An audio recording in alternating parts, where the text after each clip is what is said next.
నమస్కారం. నేను మీ doctor చిన్నమై లంజిరెడ్డిని. Graduates సమస్యల పరిష్కారానికి మీ గొంతుకనే వస్తున్నాను.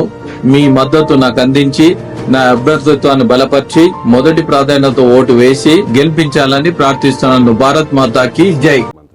నమస్తే నాగేశ్వర్ గారు. ఢిల్లీ సీఎంగా రేఖా గుప్తాను భారతీయ జనతా పార్టీ అధిష్టానం నిర్ణయించింది. ఇప్పటి వరకు భారతీయ జనతా పార్టీ అధికారంలో ఉన్న ఏ రాష్ట్రానికి కూడా మహిళా సీఎంగా లేరు. సో ఫస్ట్ టైం ఇప్పుడు రేఖా గుప్తాకు అవకాశం ఇచ్చారు. మహిళను సీఎంగా ఎంపిక చేయడంలో బీజేపీ వ్యూహం ఏంటి? అంటే మహిళని చేయడంలో వ్యూహము, పురుషుని చేయడంలో వ్యూహం కన్నా కూడా ముఖ్యంగా రేఖా గుప్తను చేయడంలో ఏంటి, ఏ ఫ్యాక్టర్స్ ఆమెకు దోహదం చేశాయి. అందులో ఒక one of the factor women factor అయి ఉంటుంది. కానీ ఉమెన్ ఫ్యాక్టర్ వల్లనే ఆమె సీఎం అయ్యారనుకుంటే పొరపాటు. ఎందుకంటే మీకు ఒకటి మీరు అన్నట్లు డెఫినెట్గా ఉమెన్ ఫ్యాక్టర్ ఒక ఫ్యాక్టర్. ఎందుకంటే అక్కడ హిస్టరీ ఉంది. ఆమ్ ఆద్మీ పార్టీ తరఫున అతీషి లాస్ట్ వరకు సీఎంగా ఉన్నారు. తర్వాత కాంగ్రెస్ తరఫున 3 టర్మ్స్ షీలా దీక్షిత్ సీఎంగా ఉన్నారు. వాస్తవంగా Bharatiya Janata party last time గెలిచింది 1998 వరకు ఉన్నారు. అప్పుడు సుష్మా స్వరాజ్ సీఎంగా ఉన్నారు. అందువల్ల Delhi has an history of women chief ministers. అందువల్ల ఆ ట్రెడిషన్ కొనసాగించడం ద్వారా ఆమ్ ఆద్మీ పార్టీకి ఒక ఆయుధం లేకుండా చేయడం. ఎందుకంటే ఉమెన్ చీఫ్ మినిస్టర్ ఉన్నప్పుడు విమర్శించడానికి కూడా కొన్ని లిమిట్స్ ఉంటాయి. నీకు ఒక మేల్ చీఫ్ మినిస్టర్ని అటాక్ చేసినంతగా చాలా హార్ష్గా, చాలా స్ట్రాంగ్గా ప్రత్యర్థులు అటాక్ చేయలేరు ఉమెన్ చీఫ్ మినిస్టర్ అయితే. సో మీకు అందులో అతీషిని చీఫ్ మినిస్టర్గా ఉన్నారు. అతీషియే బహుశా ప్రతిపక్ష నాయకురాలు కూడా ఉంటారు. ఇక్కడ ఆమ్ ఆద్మీ పార్టీ ఓడిపోయినాక కూడా ఆ పార్టీకి 22 మంది ఎమ్మెల్యేలు ఉన్నారు. అందువల్ల అదొక బలమైన ప్రతిపక్షం. అందులో Aam Aadmi Party good at opposition. అధికారంలో ఉన్న పార్టీ కన్నా ప్రతిపక్ష పార్టీగా చాలా సమర్థవంతంగా పనిచేయగలుగుతుంది. ఎందుకంటే ఆ స్ట్రీట్ స్మార్ట్ క్యారెక్టర్ ఉంది, స్ట్రీట్ ఫైట్ క్యారెక్టర్ ఉన్న పార్టీ. అందువల్ల భారతీయ జనతా పార్టీ చాలా ప్రామిసెస్ చేసి అధికారంలోకి వచ్చింది. 2,500 రూపాయలు ప్రతి మహిళ అకౌంట్లో వేస్తాము, అలాగే యమునా నదిని పూర్తిగా క్లీన్ చేస్తాము, అరవింద్ కేజ్రీవాల్ ప్రవేశపెట్టిన పథకాలన్నింటినీ కంటిన్యూ చేస్తాము, వాటికన్నా ఎక్కువ ఇస్తాము అని చాలా ప్రామిసెస్ చేసి అధికారంలోకి వచ్చింది. మీకు ఆంధ్రప్రదేశ్లో చంద్రబాబు నాయుడు చాలా ప్రామిసెస్ జగన్ కన్నా ఎక్కువ ఇస్తానన్నాడు.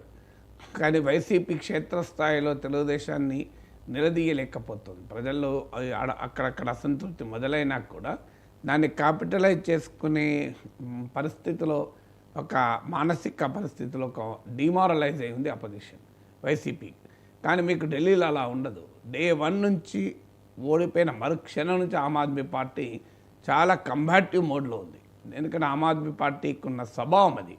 సో అందువల్ల ఆమ్ ఆద్మీ పార్టీకి తెలిసిన విద్య ఏంటంటే ఆల్వేస్ కంబాటివ్ మోడ్లో ఉంటేనే ఆ పార్టీ సర్వైవ్ అవుతుంది. లేకపోతే ఆ పార్టీ ప్రజల్లో సర్వైవ్ కాదు.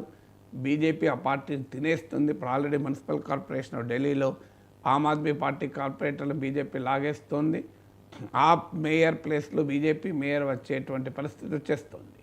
సో అందువల్ల ఆమ్ ఆద్మీ పార్టీకి ఉన్న సభారీత్యా అది స్ట్రీట్ ఫైట్లో పుట్టిన పార్టీ, స్ట్రీట్ స్మార్ట్ ఉన్నటువంటి పార్టీ, నిరంతరం కంబాటివ్ మోడ్లో ఉంటే సర్వైవ్ కావడం కాలేని పార్టీ. అందువల్ల అనివార్యంగా డే 1 నుంచి అది అటాకింగ్ మోడ్లో ఉంది. ఆల్రెడీ ఇప్పుడు రేఖా గుప్తా సీఎం కాగానే అడిగింది, సంతోషం, మార్చి 8 లోపల 2,500 అకౌంట్లు వేస్తామన్నారు కదా, వేయమనండి అని. అందువల్ల బీజేపీ ప్రభుత్వానికి ఆమ్ ఆద్మీ పార్టీ అపోజిషన్లో ఉండి స్లీప్లెస్ నైట్స్ ఇవ్వగలుగుతుంది. సో ఆ పరిస్థితుల్లో ఉమెన్ చీఫ్ మినిస్టర్ ఉంటే ఈ విరులెంట్ అటాక్ ఆప్ నుంచి వచ్చే ఈ తీవ్రమైన దాడిని కొంత ఎదుర్కోవటానికి అవకాశం ఉంటుంది. మొదటిది. రెండవది, రేఖా గుప్తా మహిళనే రాలేదు. ఆమె ఇప్పుడు ఢిల్లీ యూనివర్సిటీ స్టూడెంట్స్ యూనియన్ లీడర్గా, అఖిల భారతీయ విద్యార్థి పరిషత్ నాయకురాలుగా ఉండే. ఇప్పుడు ఆమె అప్పుడు మహిళ అని పెట్టి ఆమెను పెట్టలేదు కదా. అందువల్ల she has grown up in the party organisation. మొదటిసారి ఎమ్మెల్యేను కూడా సీఎంగా చేశారు. పార్టీ ఆర్గనైజేషన్ నుంచి వచ్చారు కనుక ఢిల్లీలో పార్టీ బలోపేతం చేయడానికి కూడా ఉంటుంది. ఎందుకంటే బీజేపీ ఇలాంటి ప్రయోగాలు చేసింది. ఇప్పుడు కిరణ్ బేడీని 2015లో చీఫ్ మినిస్టర్గా ప్రజెంట్ చేశారు. కిరణ్ బేడీ పార్టీ ఆర్గనైజేషన్కి సంబంధం లేదు, బీజేపీ నుంచి వచ్చిన కాదు. అరవింద్ కేజ్రీవాల్ లాంటి ఇమేజ్ను ఎదుర్కోవటానికి కిరణ్ బేడీని పనికొస్తారు, ఒక ఐపీఎస్ ఆఫీసరు, అరవింద్ కేజ్రీవాల్ ఒక ఐఆర్ఎస్ ఆఫీసరు, ఎడ్యుకేటెడ్ మిడిల్ క్లాస్ని అట్రాక్ట్ చేయొచ్చు, ఢిల్లీ ఓటర్స్లో 67% మిడిల్ క్లాసు అని ఒక ఎత్తుగడేసింది, కానీ ఎత్తుగడ ఘోరంగా ఫెయిల్ అయింది. అందువల్ల పార్టీకి కిరణ్ బేడీ ఎక్స్పీరియన్స్ కూడా ఉంది కనుక ఒక ఆర్గనైజేషనల్ పర్సన్ అయితే పార్టీని నిర్మాణ రీత్యా కూడా ఢిల్లీలో బలోపేతం చేయాలి. ఢిల్లీలో పార్టీకి